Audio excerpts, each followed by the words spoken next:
चलो, electrochemical cell and गिव्स energy of the reaction. अब हम किसकी बात कर रहे हैं? गिब्स फ्री एनर्जी की, जो हम थर्मोडायनेमिक्स में पढ़े थे। और अभी स्टार्टिंग में भी पहले ही लेक्चर से हम बात कर रहे हैं कि स्पॉन्टेनियस रिएक्शंस के लिए गिब्स फ्री एनर्जी की वैल्यू क्या होगी? नेगेटिव होगी। डन। अब उसके थोड़ा ही बहुत डिस्कशन है, वो हम करते हैं। चलो, the electrical work done in 1 second is equal to the electrical potential multiplied by the total charge pass. फिर से पढ़ रहा हूं, क्या? इलेक्ट्रिकल वर्क डन, ये कहां से आया भाई? कहां से आया मतलब क्या?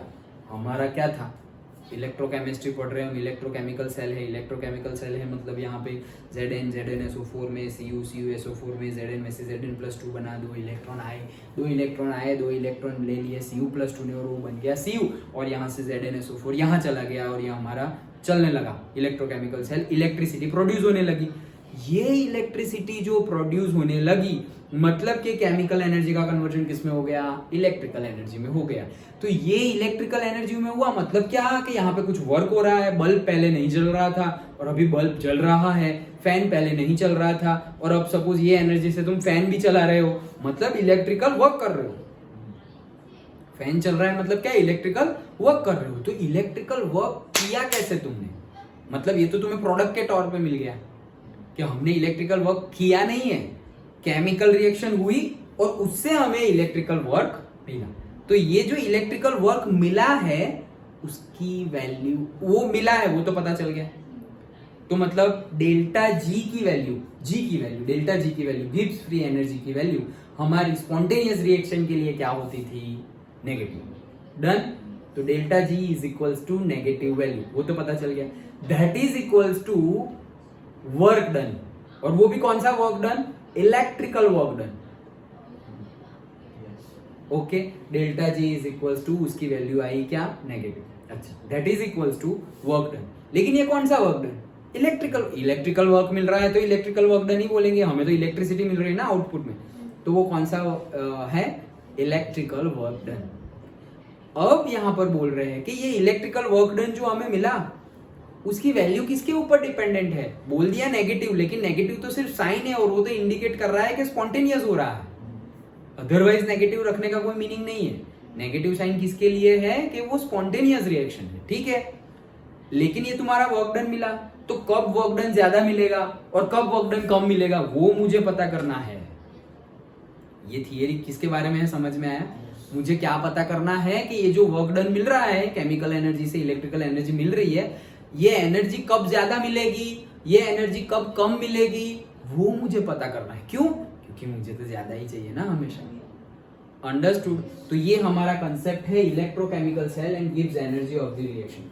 तो इलेक्ट्रिकल वर्क जो हमें मिलेगा वो किसके ऊपर डिपेंड है? तो वही बता रहे हैं, डन इन 1 सेकेंड, मतलब 1 सेकेंड में कितना वर्क मिलेगा।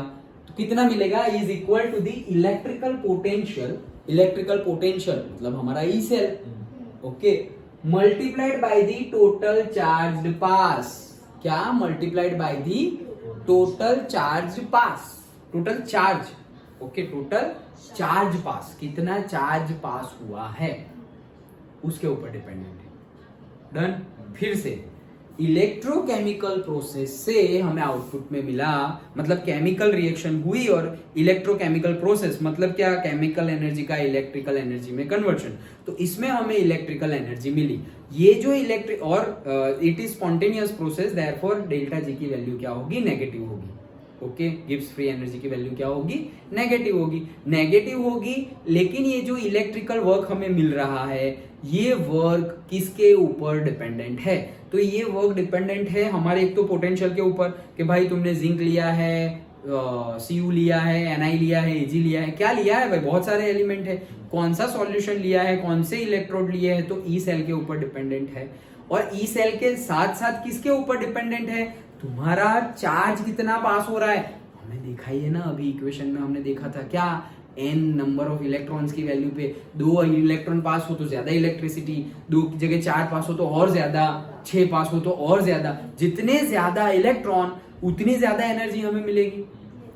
ई सेल का फॉर्मूला में ही आता है वो तो यहीं से मिल रहा है क्या हमें? ये जो हमें इलेक्ट्रिकल पोटेंशियल मिलेगा, मतलब जो हमारी गिब्स फ्री एनर्जी मिलेगी, वो जो इलेक्ट्रिकल वर्क डन मिला हमें, उसकी वैल्यू क्या होगी? उसकी वैल्यू होगी हमारा जो ई सेल है वो multiplied by the charge pass in 1 second. तो वो चार्ज पास मतलब चार्ज किसके पास होगा? इलेक्ट्रॉन के पास होगा। इलेक्ट्रॉन, कितने इलेक्ट्रॉन पास हुए, तो वही तुम्हें मल्टीप्लाई कर देना है। इसीलिए हमारा फॉर्मूला बन जा रहा है delta G is equals to minus, वो तो शो कर रहा है कि स्पॉन्टेनियस रिएक्शन है, N F E cell, E cell जो होगा वो, और Faraday's constant F and N number of electrons. उसके ऊपर से तुम्हें पता चल जाएगा कि टोटल कितना इलेक्ट्रिकल वर्क डन हो रहा है। Simple. Okay. So if you want to obtain maximum work from a galvanic cell, then charge has to be passed reversibly. Okay, maximum work अगर हमें लेना हो तो क्या बोल रहे हैं? From a galvanic cell, then charge has to be passed reversibly. The reversible work done by a galvanic cell is equals to the decrease in its Gibbs energy. मतलब ये तो उल्टी प्रोसेस हो गई कि हम चार्ज पास करवाए। ओके, तो मतलब इलेक्ट्रिकल एनर्जी दे, इलेक्ट्रिकल एनर्जी तो फिर केमिकल एनर्जी मिलेगी, और ये तो तुमने दिया, ये तो स्पॉन्टेनियस नहीं है, तुमने की तो गिब्स फ्री एनर्जी क्या हो जाएगी? पॉजिटिव हो जाएगी। सो देयरफॉर क्या बोल रहे हैं? Decreases and it gives is equals to the decrease in its Gibbs energy. तो गिब्स एनर्जी में क्या होगा? डिक्रीज होगा, ऑब्वियस है। And therefore if the EMF of the cell is E and NF is the amount of the charge pass, delta G और R लिखा है, R stands for what? Reversible. Reversible मतलब maximum output हम ले रहे हैं। So reversible is the Gibbs energy of the reaction, that is equals to nFE cell. Done. Okay, reversible work किसके लिए है? हम थर्मोडायनेमिक्स ऑलरेडी पढ़ चुके हैं, राइट? तो उसमें रिवर्सिबल वर्क अभी फिजिक्स में और पढ़ेंगे, फिजिक्स में। ओके, सो थर्म यूज मतलब हमारा रिवर्सिबल वर्क मतलब क्या? मैक्सिमम वर्क, मतलब उसमें हम लॉसेस कंसिडर नहीं कर रहे हैं। एक्चुअल में 100% रिवर्सिबल वर्क पॉसिबल नहीं है। मतलब ऐसा समझो कि मैंने कोई भी इनपुट किया तो उसका एग्जैक्ट आउटपुट मिलने वाला नहीं है। जैसे कि हम कुछ कंबशन करेंगे कि भाई हम कुछ चाय बना रहे हैं, तो जितनी हीट हमने वो मिल्क को और चाय बनाने के लिए जितनी हीट दी, उतना ही वर्क मिलेगा ऐसा जरूरी नहीं है। नहीं, वैसा मिलेगा ही नहीं। क्यों? थर्मोडायनेमिक का second law. Okay, Kelvin Planck statement, 100% heat energy का वर्क एनर्जी में कन्वर्जन पॉसिबल नहीं है। Okay, losses are always. क्यों भाई? लॉसेस तो होंगे ही। Friction always will be there, air always will be there. कई ऐसी जहां पे मूवमेंट हो रही है तो फ्रिक्शन होगा, एयर फ्रिक्शन होगा और सरफेस फ्रिक्शन होगा। ऐसी बहुत सारी चीजें हैं जो इनएविटेबल है। क्या है? इनएविटेबल मतलब जिसको नकारा नहीं जा सकता। इनएविटेबल, जो होगा ही होगा, उसको रोक सकते नहीं है। जैसे कि डेथ, नहीं बोलते डेथ इज इनएविटेबल, तुम कुछ भी कर लो आएगी ही, लाइक दैट। ओके, बोलना बहुत इजी है। चलो अभी हम डिस्कस नहीं कर रहे, नहीं तो हम डर जाएंगे फिर। हाँ, तो it may be remembered that E cell is an intensive parameter but delta G is an extensive thermodynamic property. अब हम क्या बात कर रहे हैं? देखो, intensive and extensive property thermodynamic में हमने देख ली थी। याद हो तो, और ना याद हो तो फिर से याद दिला देता हूं। इंटेंसिव प्रॉपर्टी मतलब क्या? Independent of mass. इंटी याद रखने की टेक्निक बताई थी। इंडिपेंडेंट मतलब इंटेंसिव और डिपेंडेंट मतलब एक्सटेंसिव। इंडिपेंडेंट मतलब इंटेंसिव, इंडिपेंडेंट इंटेंसिव। तो इंडिपेंडेंट किससे? भाई मास से। जैसे कि यहाँ रूम का टेम्परेचर, तो रूम का टेम्परेचर मास के ऊपर डिपेंडेंट नहीं है। यहाँ पर 10 लोग बैठे हो या 100 लोग बैठे हो या 1 लोग बैठा हो, एक बंदा बैठा हो, टेम्परेचर जितना है उतना ही रहेगा। तुम बोलोगे सर नहीं, ज्यादा लोग है तो ज्यादा गर्मी हो जाएगी। भाई मैं एसी वाले रूम की बात नहीं कर रहा हूँ, नॉर्मल। सपोज बाहर का टेम्परेचर, अभी रूम में कितने भी बैठे हो, बाहर का टेम्परेचर चेंज होने वाला है क्या? मास के ऊपर डिपेंडेंट नहीं है। टेम्परेचर, प्रेशर, वो सब मास के ऊपर डिपेंडेंट नहीं है। डेंसिटी, ओके, मास के ऊपर डेंसिटी है या नहीं?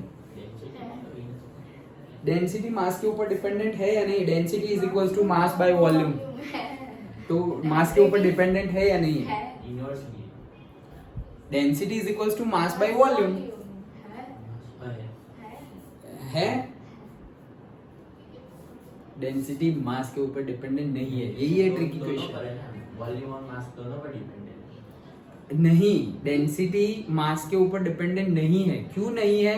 क्योंकि देखो, तुम एक सिंपल क्वेश्चन में पूछ लूं कि तुम समंदर में से और तुम्हारे घर की टंकी में से एक पूरी बकेट पानी भर के ले आओ और एक ग्लास पानी भर के ले आओ, दोनों की डेंसिटी क्या होगी?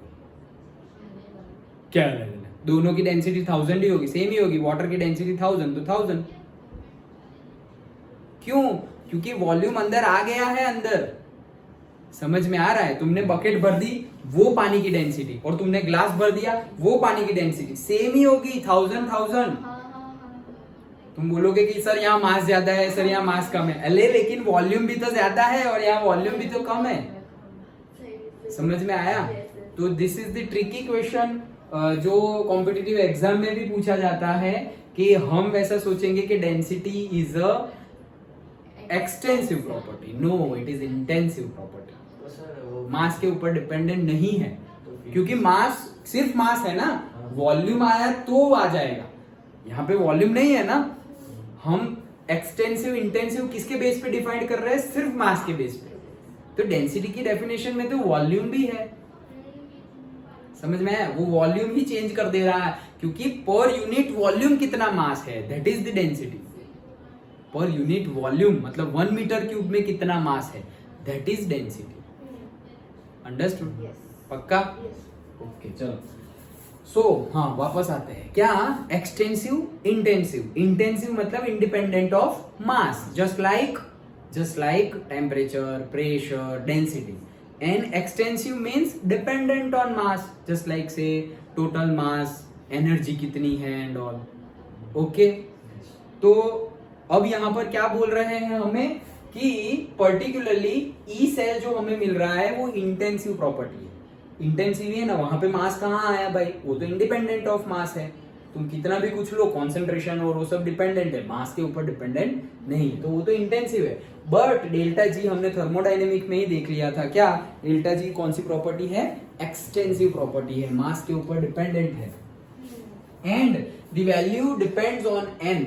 Okay, thus if we write the reaction, ये रिएक्शन हमने लिखी डेल्टा जी रिवर्सिबल, एन की जगह 2, ये रिएक्शन के लिए एन की जगह 2, F E cell. But when we write the reaction, अब देखो एक्चुअल रिएक्शन अगर हम लिखे तो क्या होगा? अगर 2 इलेक्ट्रॉन है तो 2 Zn 2 Cu2, तो सबका 2 2 2 2 2 2 आ गया, तो n चेंज हो गया।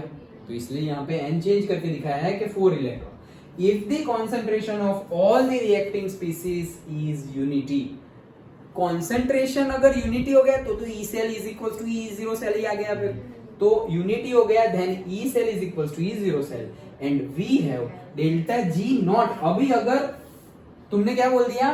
स्टैंडर्ड सेल ले लिया है, स्टैंडर्ड वाला गैल्वेनिक, ओके, वो सेल ले लिया, तो ई सेल की जगह क्या आ जाएगा? ई जीरो सेल। तो भी डेल्टा जी की जगह भी क्या आ जाएगा? Delta G zero. तो delta G zero is equal to n F E zero cell, and thus from the measurement of E0 cell we can obtain an important thermodynamic quantity delta G naught. Standard Gibbs energy of the reaction. Standard value मिली है अब, okay, क्योंकि ये भी अभी क्या हो गया? स्टैंडर्ड मिल गई है। सो स्टैंडर्ड गिव्स energy of the reaction. From the latter we can calculate equilibrium constant by the equation. तो अगर आगे जाएंगे तो हम ये भी फाइंड कर सकते हैं क्या? डेल्टा जी, क्योंकि ई सेल की वैल्यू हमें इन लोग के टर्मिनोलॉजी में पता है। ई सेल की वैल्यू हमें लॉग के टर्मिनोलॉजी में पता है ना, अभी हमने डिराइव किया ना equilibrium constant from the Nernst equation. तो वो अगर तुम वैल्यू पुट करते जाओगे तो तुम्हारा डेल्टा जी क्या आ जाएगा? Minus R T L N K. Okay, तो एक छोटी सी दो अगर थियरी पूछी भी जाए तो 2 मार्क में, अदरवाइज न्यूमेरिकल में पूछा जाएगा। और न्यूमेरिकल में पूछा जाए तो फॉर्मूला याद होगा, उससे भी काम हो जाएगा। हमें याद क्या रखना है, हमने समझा क्या कि ये पहले ही मैंने बोला कि ये है क्यों। ओके, तो हमने बोला कि यार ये केमिकल एनर्जी का इलेक्ट्रिकल एनर्जी में कन्वर्जन हो रहा है। ये इलेक्ट्रिकल एनर्जी कितनी किसके ऊपर डिपेंडेंट है, ज्यादा मिल रहा है कम मिल रहा है, किसके ऊपर डिपेंडेंट है? तो हमने बोला पहली बात तो ये कि भाई गिब्स फ्री एनर्जी नेगेटिव होगी क्योंकि यहाँ पर स्पॉन्टेनियस रिएक्शन। हाँ ठीक है, तो delta G is equals to what, minus, क्योंकि स्पॉन्टेनियस रिएक्शन है, एन एफ फेराडेज कांस्टेंट, वो तो कांस्टेंट ही है, एन की वैल्यू मतलब क्या, number of electrons pass, okay, charge pass, तो वो और उसके मल्टीप्लिकेशन में क्या, हमारा ई सेल की वैल्यू पे डिपेंडेंट है, क्योंकि ई सेल क्या है, वही ना, अगर हमने डिफरेंट सेटअप लिए तो डिफरेंट ई सेल मिलेंगे, सो ई सेल की वैल्यू पे डिपेंडेंट है, तो हमने बोल दिया ई सेल। अब हम बोल रहे हैं कि ई सेल क्या है, इंटेंसिव है और डेल्टा जी एक्सटेंसिव है, तो अगर हम स्टैंडर्ड वैल्यू कंसीडर करें और यूनिटी ले ले सब कुछ, तो ई सेल और ई जीरो सेल तो क्या हो जाएंगे, सेम हो जाएंगे। तो फिर मैंने क्या बोला, ई सेल की जगह क्या लिख दो, ई जीरो सेल। कब, जब कॉन्सेंट्रेशन तुमने यूनिटी ली है तो नहीं ले सकते। तो ई नॉट सेल, अब ये ई नॉट सेल, तो यहाँ जो तुम्हें डेल्टा जी मिलेगा वो भी क्या मिलेगा, डेल्टा जी नॉट, और ये क्या है, standard, okay, standard Gibbs energy वो हमें मिल रही है, दैट्स इट। शॉर्ट में स्टैंडर्ड ई सेल हो तो यहाँ स्टैंडर्ड गिब्स एनर्जी, और सिंपली ई सेल हो तो यहाँ पर Gibbs free energy delta G. Done, okay.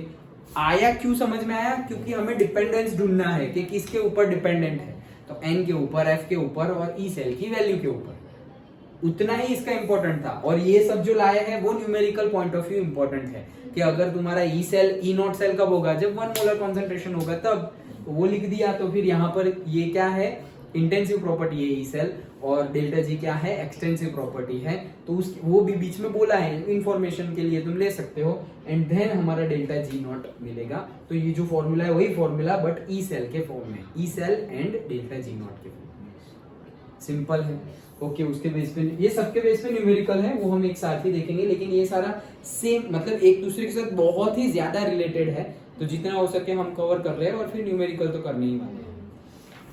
समझ में आया? और बीच में ये भी बता दिया है, जो हमने ऑलरेडी पहले वाली थियरी में डिस्कस कर लिया, कि वो एन के ऊपर भी डिपेंडेंट है। तो यहाँ पर अगर 2 मोल ले लिए जिंक के, तो फिर एक ही जिंक 2 इलेक्ट्रॉन दे रहा था, तो 2 जिंक तो दूसरे 2 मतलब 4 देंगे। अगर यहाँ पे मैंने 3 ले लिया तो 6 हो जाएंगे, n इज इक्वल्स टू 6। यहाँ पे 4 ले लिया तो n इज इक्वल्स टू 8 हो जाएंगे। डन। तो यहाँ पे जो तुम्हारा वैल्यू है n का, वो चेंज होता जाएगा। f का वैल्यू तो भाई 9 6 4 8 7 फिक्स ही है, ओके। तो इतना छोटा सा हमारा थियरी था, electrochemical cell and Gibbs energy of the reaction. Simple था, पक्का, ओके।